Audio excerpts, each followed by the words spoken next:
Guys, bienvenue dans ce nouvel épisode avec le TechOD Facile. On va continuer cette section avec une nouvelle notion. Donc, il s'agit tout simplement de la correspondance d'image. Voilà, la correspondance d'image, la correspondance des templates. Ok. Donc là, dans cette partie, il est question de faire quoi? Il est tout simplement question de pouvoir localiser un template dans un autre template. Quand je parle de template ici, je parle plus d'image, du foreground. Ok. De ces images là que nous avons. Donc regardez par exemple cette image là, vous avez je vais plutôt ouvrir ceci, je pense que c'est mieux.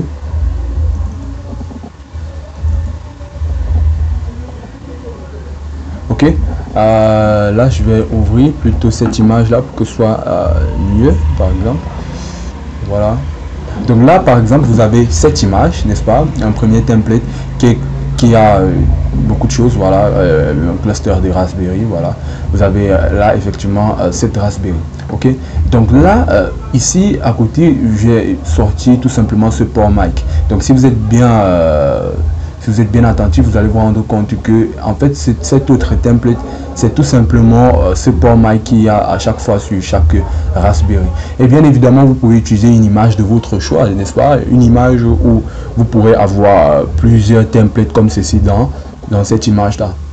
Et ce qu'on va faire, c'est essayer de voir la correspondance qu'il y a entre cette image et cette image. Donc en réalité c'est de pouvoir n'est-ce pas, venir dans ces templates et pouvoir décerner les zones ou dessiner tout simplement un carré ou un rectangle au niveau où on pense que ce soit le deuxième template. Ok, donc c'est ce qu'on va faire en gros dans cette partie de la vidéo. Donc, et pour le faire vous avez donc ces différentes images là qu'il faut découper en deux. Donc le deuxième template et le premier template. Ok, donc là je vais passer tout suite au code. Donc la première chose qu'on va faire, c'est lire tout simplement ces templates d'abord, donc c'est-à-dire notre première image, le premier template, et ensuite on va la convertir en gray. Ensuite on va lire la deuxième image et bien évidemment indiquer le 0 aussi pour que la taille de notre kernel ne soit pas trop grand en même temps. Donc là on va utiliser ces deux paramètres, width et height. Vous pouvez mettre l'indicateur comme tuple, ce sera mieux.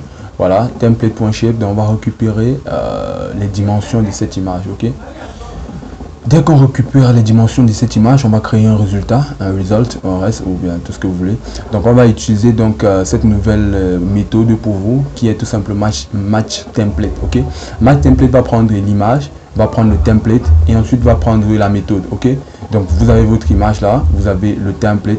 Ok, si on cherche à avoir de la correspondance, et ensuite vous avez la méthode par exemple comme ceci, on utilise cv2.tmconf.normet.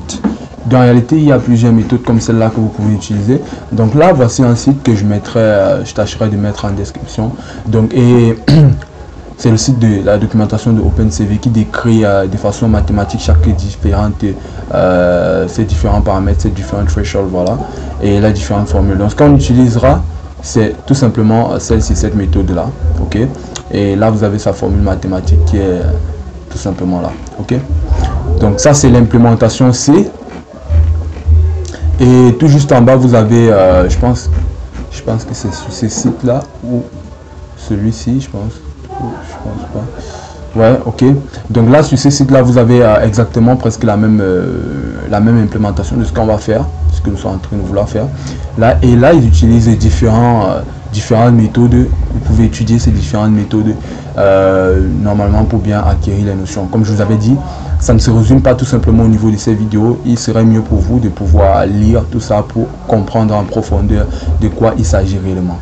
Et là vous pouvez voir par exemple ici on a un petit jeu de Super Mario là, et on aimerait savoir dans l'image où il y a correspondance. Donc ça veut dire qu'on va extraire ceci et à chaque fois on va essayer de regarder dans toute l'image combien ça correspond et dessiner des carrés. Donc ça c'est en gros ce que nous essayons de faire.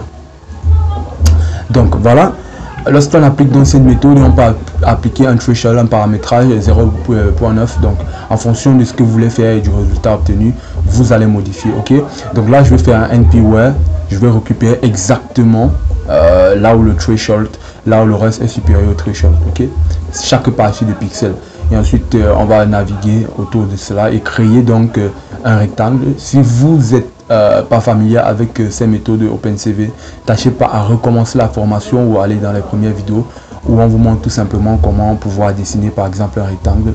Et là nous avons un rectangle, on va faire un rectangle de couleur verte, ok. Et là je peux continuer. Et ensuite vous avez donc vous pouvez donc écrire, c'est pas tellement nécessaire là, c'est juste un résultat pour un PNG que je vais sauvegarder. Et là je peux donc afficher et attendre, ok. Donc là on va exécuter cela. Question de voir ce qui se passe. C'est la partie 4.2 plutôt. Voilà.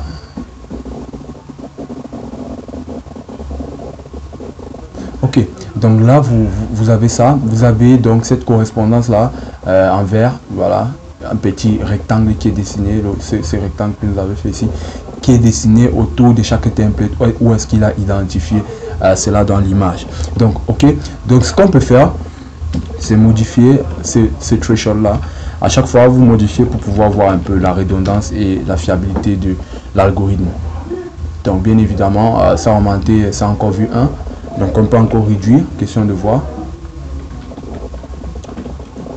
Donc en général vous allez utiliser 80%, mais ça dépendra encore ici de votre image, ok. Là ça a bien pris, mais vous voyez qu'il y a aussi ce qui n'est pas exactement ça, voilà. Donc je dirais que nous allons rester sur du 80%, ok.